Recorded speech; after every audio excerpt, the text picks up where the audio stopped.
And then they were at 50 meters. Oh no, at 100 meters we started doing this with our poles, screaming, "Go away, bear! Go away, bear!" Nice deep voice. And he charged immediately. One of them, the sort of braver of the two, charged us for about 10 meters. So then they were both pretty close. At 50 meters, James fired the banger, the bear banger, and the bear charged again. I mean, it's really weird. The banger went off in between us and the bear, but the bear charged anyway. At which point we thought, you know, we don't want to kill two bears. They were probably kind of young male bears, so we backed away from the polk. And then they proceeded, and we'll be able to show you later, they've torn holes in lots of our stuff. The tent, they like Jake's socks, they like the food. And they love my pee bottle. They were playing with it, it was quite fun. And we stood back and watched them toss all this stuff around. Yeah, I mean, everything was strewn across the 100-meter area. Okay, and here we have Team Polar Horizon coming into checkpoint 1.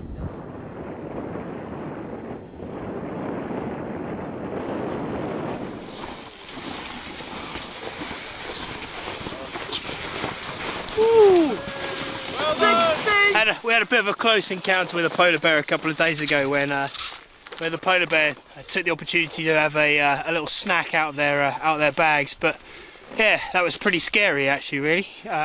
So you ended up camping not too far away actually from where you originally saw the bears. Yeah. Well, we were about 1.5 miles perhaps. And the bear was heading in completely the opposite direction from where we were. Having had a piece of the pulse, it seemed as if it didn't really like the taste of it. So considering it was 8 o'clock in the evening, we'd had probably our longest day as well. We were actually almost beyond caring about the fact that the guys wanted to maybe take a piece of us, but we certainly didn't stay awake that night, were we? No. I don't think any of the 5 of us, including Team Refuge, actually worried about it that evening. So so that was nerves of steel or just sheer exhaustion? Sheer exhaustion. Yesterday was a bad day for us. It was pretty tough actually, just trudging all the way through, and then that weather came in right at the end of the day. We were like, gotta cut now. Well, we saw you. You were just about a mile behind us, weren't you? We saw you this morning when we left.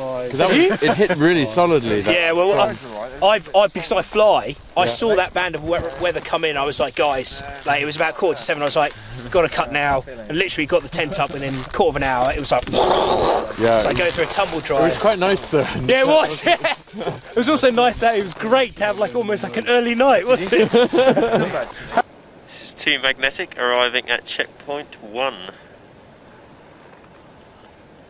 I was just asking the guys, did we look as bad as this coming in? That was bloody good. You get to the end. Raymond had a very eventful first leg. He managed to break a ski pole, poop on the shovel, lose the fly sheet, burn a hole in the tent, and get a case of hypothermia. It was, all I can say, it was sometimes quite cold, but great fun. How about you, Raymond? Roddy is making light of it. He is so amazing. Honest to God. Last night was the coldest I'd ever been. I was in hypothermia, I was losing my fingers, and he noticed it, he got me into the tent. One time I didn't put my tent on well and it slid off the sled, and luckily he was behind me and he caught it. I'm so impressed with Roddy, and I'm so happy to be his partner. And I can't believe we're third! What a good spear, though, for bears. Yeah. 1 hour. I was hobbling on that for a few days, and then Roddy was hobbling on it for a few days. Oh my 4 days! You gave that to me for. What else is broken? And I burned our tent. Oh, don't worry, James nearly had a fire. Massive hole in the tent. I mean, we are talking proportions. Really. I broke the ski pole. And you know what? I heard that there was a pole repair kit, but it's a tent pole repair kit. It's not a ski pole repair kit. Now you the tell pole me. repair kit out of, I said, there isn't one. Yes, there is. I've seen it. I said, that's the tent pole.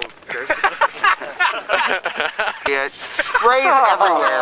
I come back in and say, Roddy, I pooped on the shovel. We haven't even started the race yet. Go get warm.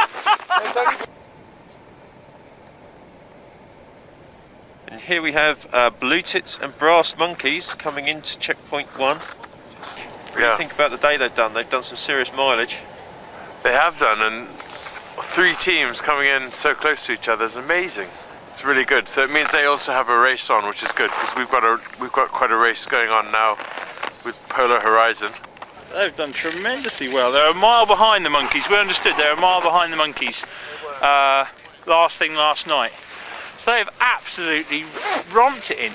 Just coming in off the horizons, we just watched them on the binoculars. They were flying along. That's really hard terrain out there. When we came in yesterday, it's a mixture of sort of boulders and soft powder and ice and crap. What was their distance from last night? We're led to believe they're coming 18.5 nautical miles today, which, given that it's now 6:30, they've had a tremendous day. It's been pretty bitter. The first thing this morning, we got out of the tent, well no, sorry, we got out of the tent just after lunch and it was fairly blowy then. So they've done really, really well. And when we walked in yesterday, you could see this place from miles away, but the visibility isn't anywhere near as good today, so they've had to navigate a lot more as well. So, bloody good effort, bloody good effort. Are we last? No. Winner! You're 4th. Oh, well done us. Well done you. How was your first leg? Pretty good. Fucking cold. I mean, very cold. We haven't been warm for about This is the first time we've sweated. We've been skiing in our rabs and fleeces. But other than that, it's been brilliant. Brilliant. Yeah, other than that, it's fine. Well done. Do you see any bears? Nope. Nope, thankfully. Thankfully. It's just a few footprints which we You're shot looking past. quite fresh. Pardon? You're looking quite fresh. We're right. warmed up. Seriously, it's a joy. Yes. Been wearing rab jackets since 10 o'clock this morning. It is a pleasure to be hot. On Chris, the final dash! The clock stopped with the last man! Go on guys, keep it going on the line! Great work! Okay, Brass Monkeys, you just come across the finish line to checkpoint 1. How was your first leg? Entertaining. We got better as we got on. Once we broke out of the rubble fields, which we were in for 2 days, we were flying. Yeah, But totally by that national it was today. too late. About 17 miles today, probably our longest day in regard to mileage. So we're much pleased to be here, I can tell you. Yes. And Where's the beer? Yeah. Yeah. Turn right. Yeah, that's a picture of That was a big that one. was. I didn't realise it's quite that big. It didn't actually, it wasn't too bad for us because we were behind.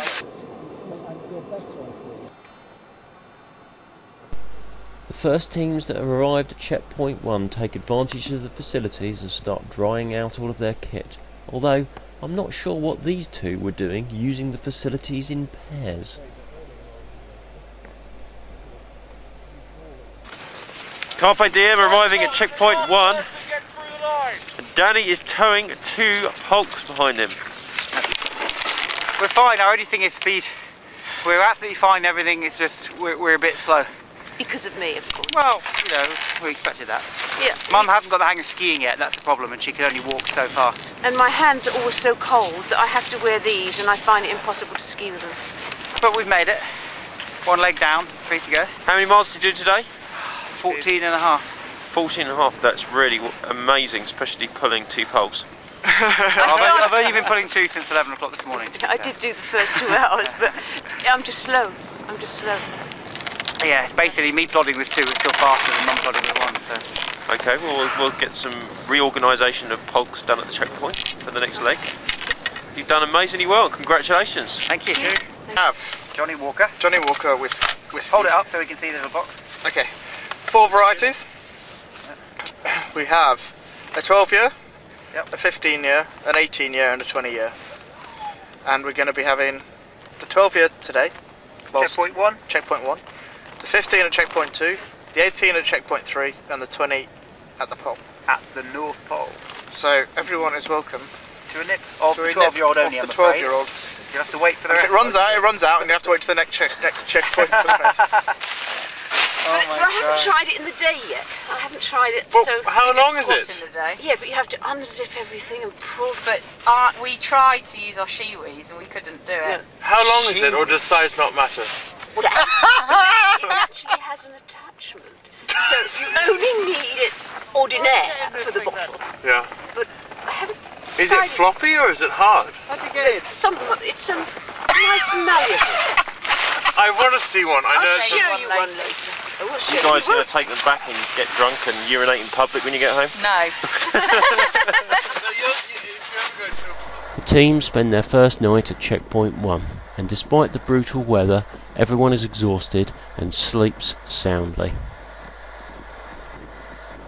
We're just outside Carpe Diem's tent and we've had a bit of an emergency.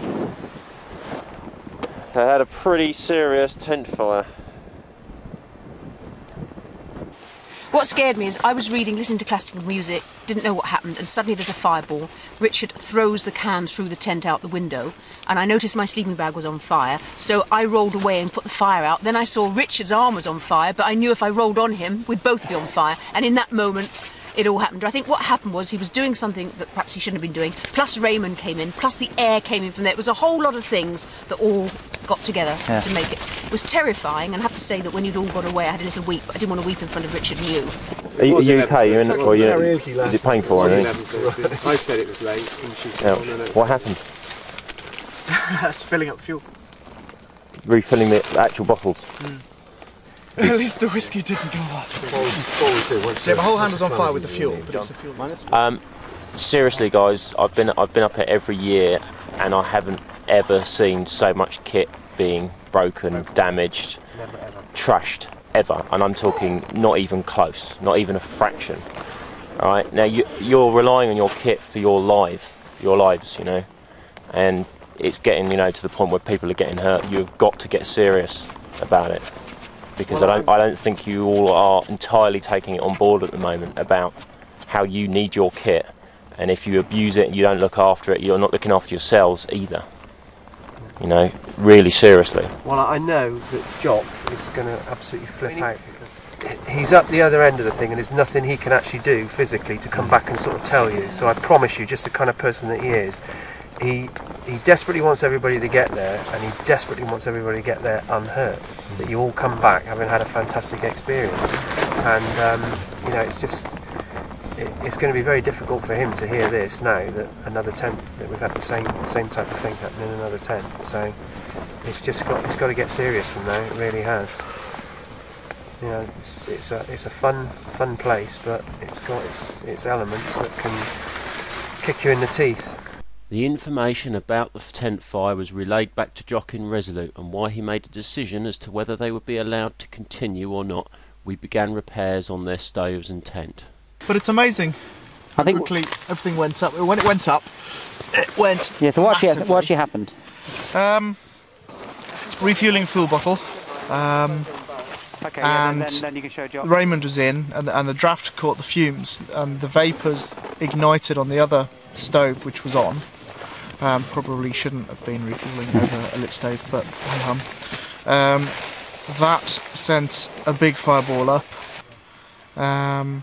Obviously, as you're refilling bottles, you get dribbles and spillages anyway, which were on the board, so the board then went up.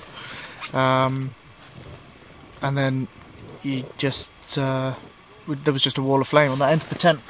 Obviously, I had fuel on my hands and my arms from filling up anyway, so that went up, so I was on fire. But I've had my three things now, from weeing in my suit, stepping in my poo and burning around the tent. Nothing else can possibly go wrong for me now. Nothing else is allowed to go wrong, Richard. You heard it here first. Richard said nothing else can possibly go wrong. He's happy for you to go if your hand's all right, if you're really sure that your hand's all right, and the rest of you are convinced that Richard's going to be okay on this and that you're all going to be strong as a team. And he's agreed that you can take the